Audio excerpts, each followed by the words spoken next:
Assalamualaikum warahmatullahi wabarakatuh. Perkenalkan, nama saya Rajendra Jaraswa dengan NIM 19.361. Di sini saya akan menjelaskan dan memberikan informasi tentang apa saja yang saya dapat tentang hasil observasi yang saya lakukan di salah satu panti asuhan di Yogyakarta yang bernama LKSA Putra Yogyakarta. Alhamdulillah kemarin saya bertemu langsung dengan Pak Widodo selaku pendamping yang ada di panti asuhan tersebut. Kami melakukan observasi, wawancara, yang pada intinya saya mendapatkan hasil, yakni ada beberapa kegiatan yang ada di sana, terus keluh kesah yang ada di sana, tentunya dari anak-anak sendiri. Jadi ada salah satu poin yang mencuri perhatian saya, yakni tentang kesulitan. Jadi menurut saya sangat cocok dengan materi dakwah pada kesempatan kali ini yang bertema setelah kesulitan pasti ada kemudahan. Jadi saya mendapat satu cerita dari beliau bahwasanya ada salah satu kasus atau seseorang yang mengeluhkan bahwasanya dia kaget berada di situ, yang menurut saya ini perlu diketahui untuk teman-teman semua. Tenang aja, intinya adalah tenang aja, kita bersama Yang Maha Kuasa, tentunya tidak usah risau, tidak usah gelisah, kita pasti akan dibantu selagi kita mau berusaha dan berikhtiar. Nah, media dakwah yang cocok menurut saya adalah untuk materi kali ini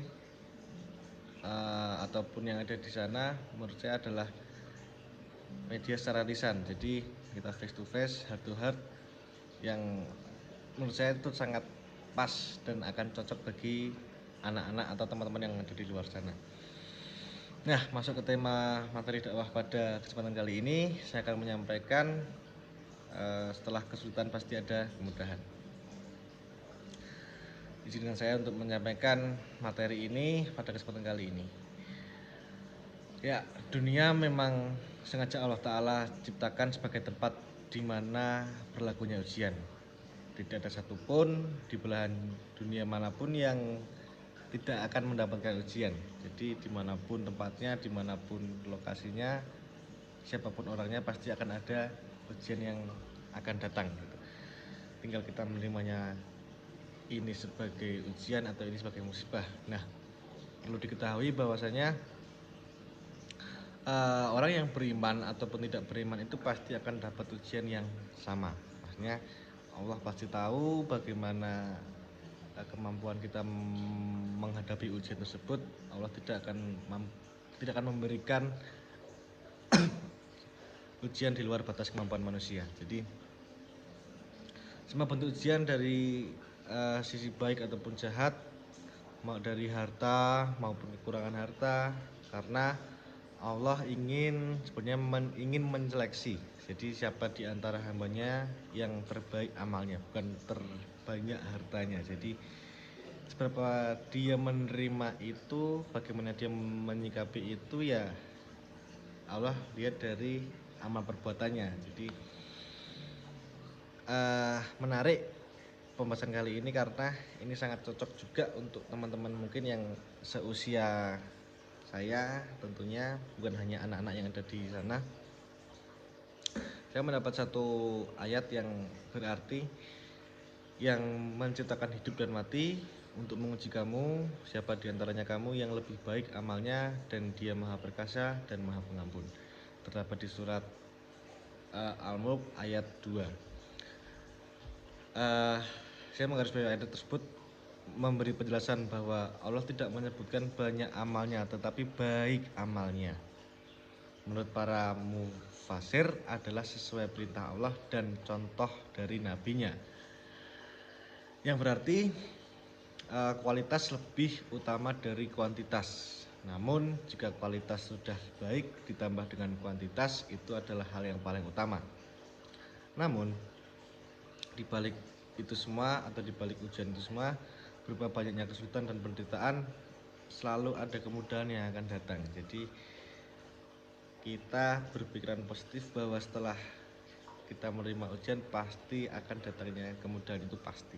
Jadi tidak usah merisaukan ataupun gelisah dengan ujian yang datang. Tetap menjalani, tetap bersyukur walaupun itu berat. Ya, kita harus tetap berdoa kepada yang di atas. Jadi ada satu cerita bahwa seorang mukmin tentu berbeda dalam menyikapi berbagai kesulitan yang ada dihadapinya. Ya, saya sangat setuju karena setiap orang memiliki porsi masing-masing, setiap orang memiliki pikirannya masing-masing. Mereka memahami bahwa kesulitan dan ujian diberikan Allah Subhanahu wa taala dalam rangka menguji hambanya. Nah, menurut saya ini adalah hal yang patut digarisbawahi karena uh, menurut saya bagus kalau dia sadar bahwa itu datang dari Allah gitu loh. Jadi tidak semata-mata datang dari manusia, tapi percaya bahwa itu datang dari Allah dan tentu akan ada kemudahan yang akan mengiringinya. Dan mereka tahu bahwa kesulitan itu dibuat untuk membedakan antara mereka yang benar-benar beriman atau mereka yang memiliki penyakit dari hatinya, yaitu mereka yang tidak tulus dalam meyakini keimanan mereka. Nah, karena itu ujian atau kesulitan yang hadir dalam kehidupan kita akan menunjukkan siapakah kita sebenarnya di situ. Allah Subhanahu wa taala menjelaskan melalui surat juga dari Quran surat Al-Imran yang berarti, apakah kamu mengira bahwa kalian akan masuk surga padahal belum nyata bagi Allah orang-orang yang berjihad di antaramu dan belum nyata bagi orang-orang yang sabar. Itu terdapat di surat Ali Imran ayat 142.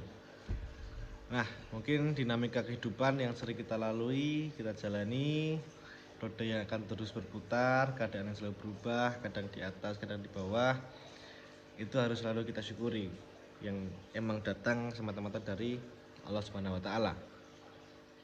Begitu juga setiap orang pasti mengalami hal tersebut, pasti. Jadi seperti sebuah sunatullah, setelah lapar ada kenyang, setelah haus ada kepuasan, setelah gelap ada keterangan. Jadi dan tentunya setiap kesulitan pasti ada kemudahan. Nah, untuk materi kali ini menurut saya adalah hal yang penting atau jangan sampai lalai terhadap tentunya terhadap Allah Subhanahu wa taala, karena dimanapun kita, dimanapun tempatnya, Allah pasti akan selalu mengiringi kita. Jadi yakin dan percaya bahwa setiap musibah atau ujian itu datangnya dari Allah Subhanahu wa taala, yang tentunya setelah itu pasti ada kemudahan, seperti surat Al-Insyirah yang berarti karena sesungguhnya setelah kesulitan itu ada kemudahan. Jadi Allah sudah menjamin bahwa kalau kita yakin, kita pasrah, kita berserah, Allah akan menjamin kemudahan setelah itu. Jadi perlu kita praktekkan di kehidupan sehari-hari, bahwasanya tidak ada hal yang tidak diatur oleh Allah, semua diatur oleh Allah.